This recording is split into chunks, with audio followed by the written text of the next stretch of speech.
Good morning guys. Ayan. Naglalakad ako dito sa pataas. Anino lang yung nakikita nyo guys. May tungkod. Pangbugaw ko ito guys ng ahas kasi yung pinsan ko kahapon nakagat ng ahas. Mabuti na lang may malapit na yung pasipsip ba dito kasi dito malayo ang hospital guys. Mabuti nakaligtas. Ang laki ng kinagat ng ahas guys. Kulay dilaw. Parang braso ng bata yung ahas talaga. Kaya ito may dala akong kawayan. Ayan. Nandito ako guys sa sa itong pinakamataas na daan, kaya maaga pa guys, hindi pa mataas yung araw, kaya makikita nyo yan, anino ko. Maakit ako dahan-dahan lang para hindi mapagod. Yan. Ayan, shout out kay Milamix. Ito yung mataas na daan. Yan. May dala-dala akong dalawang bag guys. Baon namin.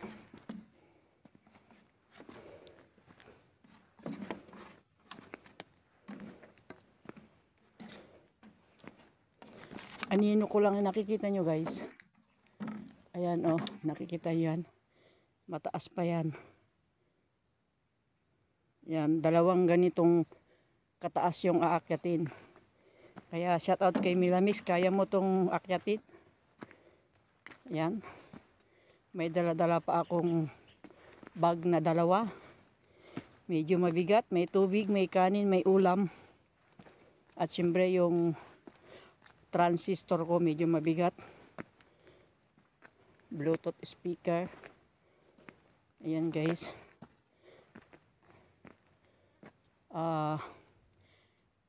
Yun yung yung tanim namin na kabila guys, yun sa baba. Siguro aanihin yan sa pa yan, sa December, sa isang buwan guys, or January. Dito maggagapas kami ngayon guys, dito sa taas, dito bandang taas ang aming bukid. Uunahin muna namin yung yung bukid ng lolo ko. O di ba guys, parang kailan lang na traktor nagpa-tanim ng palay. Ngayon maging bigas na siya. Kaya tiyaga-tiyaga lang guys. Marami kaming pagod sa pagtatanim, gastos.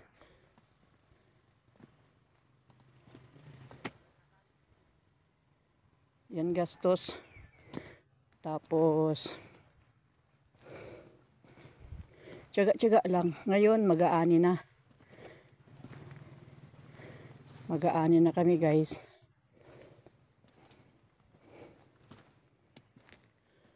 Medyo malayo pa yung aakyatin ko. Pag nasa ibabaw na ako guys, bukid na namin. Yan, ang ganda ng araw. Ayan, diba? Good morning sa lahat guys. Shout out sa aking asawa. Mag-isa lang ako naglalakad dito guys, mag-isa. Ayun yung anino ko. Ayan yung nadaanan ko yan. Paliko naman dito guys, mataas kasi. Ang daan kasi na ito guys ay ginawang daan, malaking bundok to. Kaya medyo pataas. Ayan. Ayan mababa na yung diyan ako galing diyan sa baba banda diyan. 'Di ba ang ganda ng ulap? Pagod. Ayan, lakad-lakad pa. Ayan yung aking anino guys. 'Di ba? Ang anino ni Mama Leia.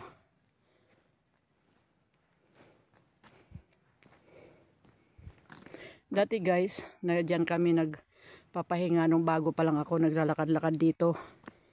Yung hindi pa kaya, hindi pa sanay maglakad. Pero ngayon hindi na ako magpapahinga dyan kasi sanay na ako maglakad guys. Bago ako makarating sa bukid namin, nakakatatlong pahinga ako dito. Pero ngayon hindi. Diretso na. Sa lalakarin na 1.5 oras guys. Ayan. Ngayon, paliko na naman ako. Ayan, isang akyatan din ulit. Mataas din ito. Kasi bundok. Mabuti nga ginawan ng hagdan guys. Ay hagdan ng kalsada kasi ang hirap. Sa mga bundok kami nagsisiksik na magdaan. Ngayon, kahit paano may kalsada na. Yung may mga motor, hindi na sila maglalakad. Ako maglalakad pa lang kasi wala akong motor. Ayan, shout out Milamix. Ito paakit ulit. Ayan. Paliko din dyan.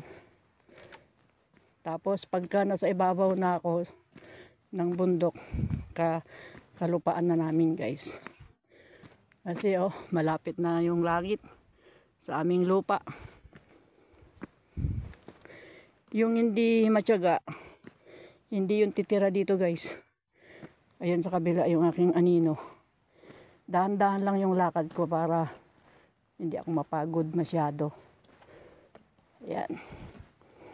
Kasama ko lang ang anino ko guys sa paglalakad.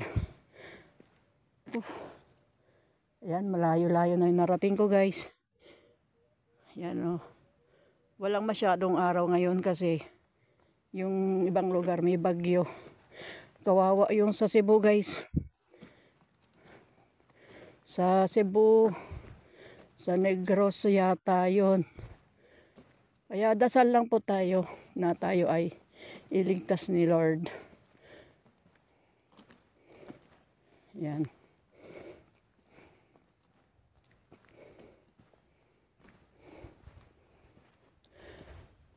Lapit na rin po ako sa amin bukid. Paliko na naman guys. Shout out Milamix. Gamit ko yung binigay na bota.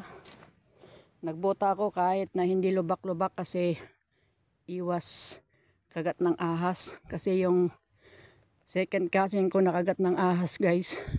Doon sa paa. Kung matuklaw man ako dito sa paa ko, mayroon nakapantalon ako ng makapal. At saka bota guys. Mabuti na lang, magaling yung taga-isip-sip dito ng yung mga pag nakakagat ng aso, ahas, ligtas naman siya. Ngayon, pumunta sa bukid, nakasuot na siya ng makapal at bota guys. Kulay dilaw yung nakumagat sa kanya, malaki. Kasi nagpapastol siya ng kalabaw nila. Yun, nakagat siya. Buti na lang mayroong tao na malapit sa kanila na may motor. Tinakbo doon sa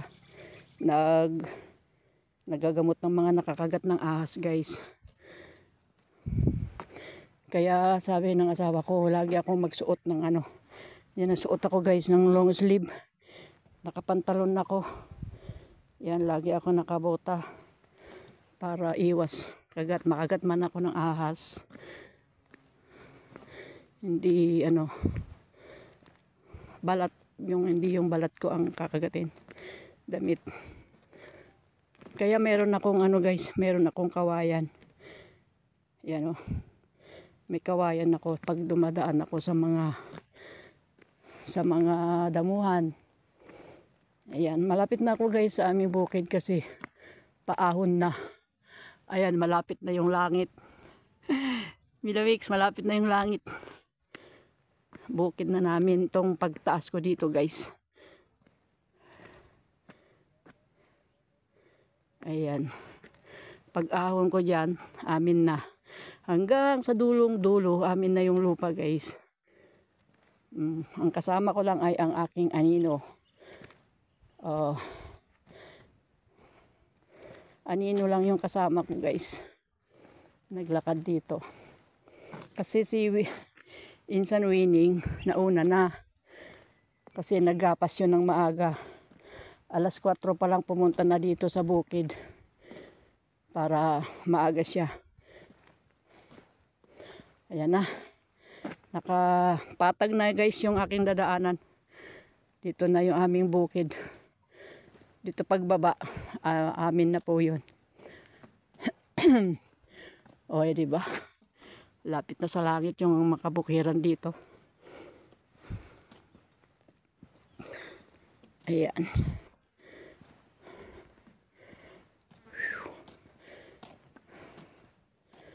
Oh, ang galing ng mga tao guys. Yan yung lagundi na kahoy. May mga nangangahoy dito sa amin. Ayan mo na sila. Baka wala silang pangbili ng panggatong. Yan, kasama ko ang anino. Pababa na ito guys. Malapit na yung aming kabukiran. Ayan, malapit na yung langit. Diba? Kahit paano, hindi naman ako magsisinungaling guys. May pagod pa rin yung sa pag-akyat. Pero, napakasarap ang pawisan. Yan. Kasi bihira lang ako napunta sa bukid guys. Medyo parang nanibago ako. Tumaba na naman ako. Halos 1 buwan. Hindi ako pumunta sa bukid dahil nagtrangkaso ako. Tapos, kain ng kain. Medyo tumaba na naman. At ngayon, umpisa na naman ang araw-araw na punta sa bukid guys dahil sa paggagapas. Di bali, may kasama naman ako guys, ang aking anino. Aking anino ang aking kasama. Ayan. Ito na yung aming kalupaan guys. Kabukiran. Marami ditong nangangahoy guys. Pero inahayaan na lang namin. Doon sila masaya. Nangangahoy sila dito ng panggatong. Basta lang, gamitin lang nila sa sarili nila. Huwag lang nila ibenta. Di ba guys? Ayan. Ito yung lupa ng uncle ko. Susunod lolo ko. Tapos sunod amin na. Hanggang sa pinaglagarian ng mga kahoy na pinampagawa ko ng bahay ko guys. Alam nyo guys, napaggastos din pala magpalagari. Kasi yung per karga, gasolina, may presyo. At saka yung mga magbubuhat, siyempre babayaran mo, pakainin mo ng medyo masarap. Tapos pagdating sa hapon, painumin mo pa ng alak. Kaya sabi ko ganito pala dito, magastos. Pero okay lang. Total, ang iniinuman na nila guys, 2 bote lang, minsan 1 lang, pampatulog. Ayan, dito na. Ito na po ang aming kalupaan. Ang ganda ng green.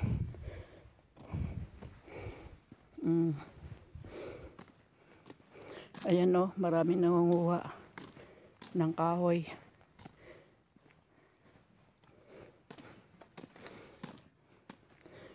Kaya nyo ba yun guys? Mag-isa maglakad?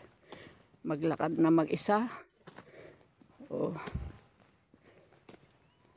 Diba? Dasal lang bago tayo ay maglalakad. Kasama ko ang anino at saka si God. Yan guys. Hindi naman tayo papabayaan basta tayo ay magdasal bago bumiyahe. Siyempre, number 1 kasama natin si God. At ang aking anino, diba?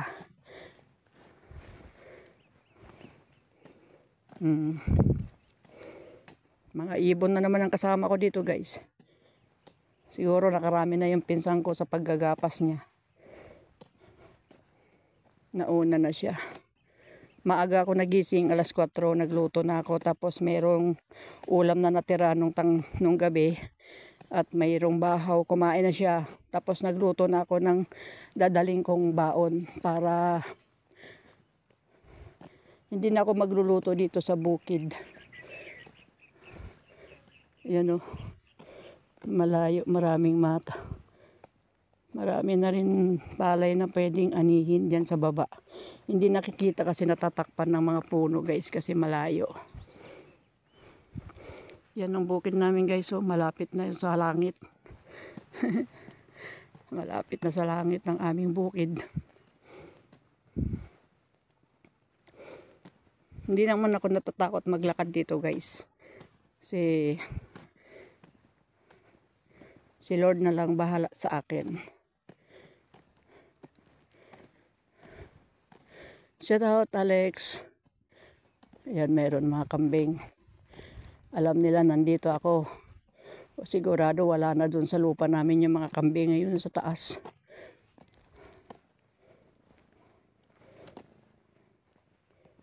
Kasi dati guys, nung hindi ko pa sinabihan sila, apakraming kambing dito talaga.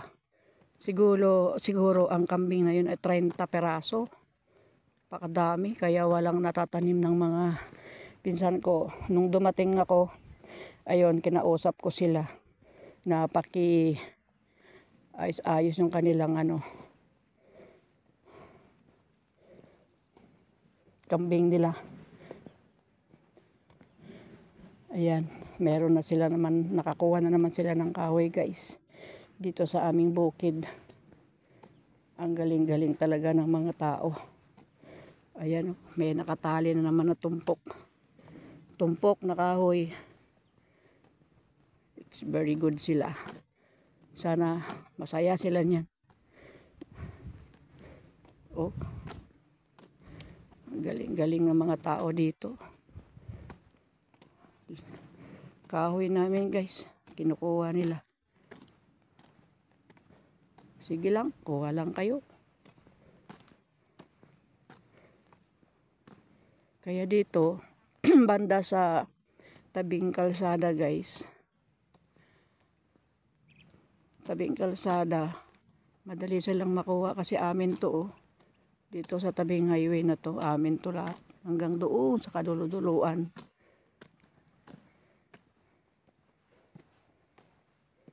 Ayan. Langit ng langit ko. Lagundi ang kinukuha nila guys.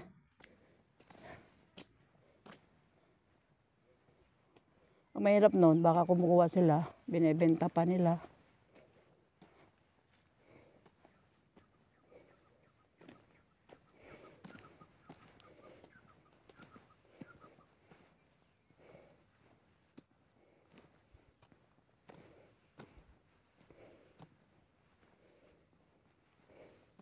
Kambing sa taas.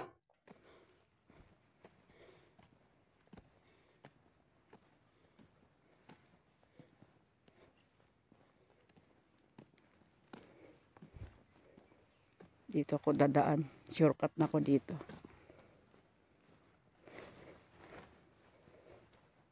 Nakapakalaki ang lupa ng aking lolo. Sunod naman amin naman guys.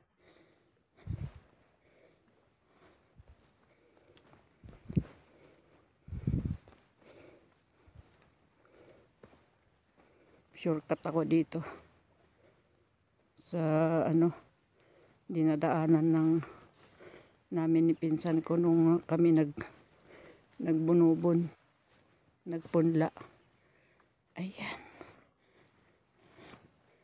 Total wala naman masyadong damo dito. Di ba guys?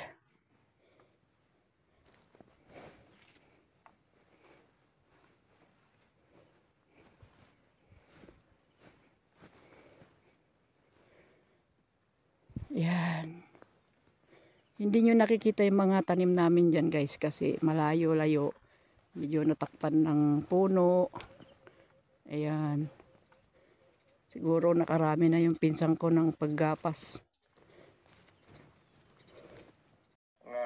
Palaki balubal, dagiti boxers jay Bulacan. Adda kay adda ka dito nakalinyang papanan yung tumanin paki balubalan. Baren no adagduman may tagti provincial government tayo kasi balbalakan ni Lord de Boxing Team. Ngangani pa manganin palarong pambansa provincial meet and then dara meet and then palarong pambansa. So nga susulitin mi dati oras nga pangpapigsa dagiti ubing. Hoping nga talaga nga magunod ni yung kunami nga tahan ako mga mamay sa nga golden ti mayawid min. Yung mabalin or yung mga gold ti mayawid min to para karamit. Sa dagiti ti mapanmadan tumot may kuami nga para palarong meet. Palarong pambansa. Oo, yung halang pating ganito sa panagkuna kadamo dati plano yo uno wala pa apyo nga dito yung boksingero kaya danto mo gundaway nga makapanday ti professional. Kunjar may kami din nga napuna pa so nga napanan na dito lakan kay ti ang ko dinanon kasi so namin sa ti professional boxers man. Kaya talinya nga talaga mo talaga nga kayat ko tin balin na professional boxer. Na mahangaron nga ta nga kari tama nga natultuloy. So dagiti ubing nga di ara pa ako miti kanya. Nakayat ko tang boxing na ang ko nga naitultuloy yan. Tugdan ti mangi tuloy mo kas pagarian mo damod lang diri nada. Mayat mo ilang amin, marinam kami ti excitement na, no, dapat yan ti unag tiluna, dapat ti unag ring. Sabali nga talaga dirit na ti kaba. Kaya maritin na nga talaga nga dagi adrenaline mo nga dadaras mo dyan. Yes, lalo no giriag diri sa taon ya, may cheering da kanyayo at talaga ken suportada kanyayo. Ken of course, suporta ti gobyerno, dati ko lang magkapara kanyayo no dikat para iti probinsya nga abra. Provincial so tama na. Kada agad ti apal nga taga-prove na provinces. Naglaing kas di taambran sana all sana amin ko mga LGU. Ada suportada kada gidi boxers ko kuna data nakito naging tugo mo 20 boxers din ito. So nakil nga banag na talaga ti tulong ti probinsya kada dito panag lumatag na lumaing dagito din. Okay, dapat na magbatis na magmuna minutos. Sakbay agpakada tayo na di ditong programa kasi alawin tayo ti Geron. Mensahe mo may kadito balang ta di encouragement mo mas kada ti padong magtutubo tapos niti kas may ayuda mo iti matigabisyo ken saan nga nasayat nga aramid. Mensahe mo kanya da balang. Apo nga kakailan. Sige. Matayin. First time mo ti umay dito yung DCPA, kaya nagsalita di radyo, sige gundaway mo, lubos-lubosan mo dito. Okay? Na kayong padak nagtutubo. Na kayong padak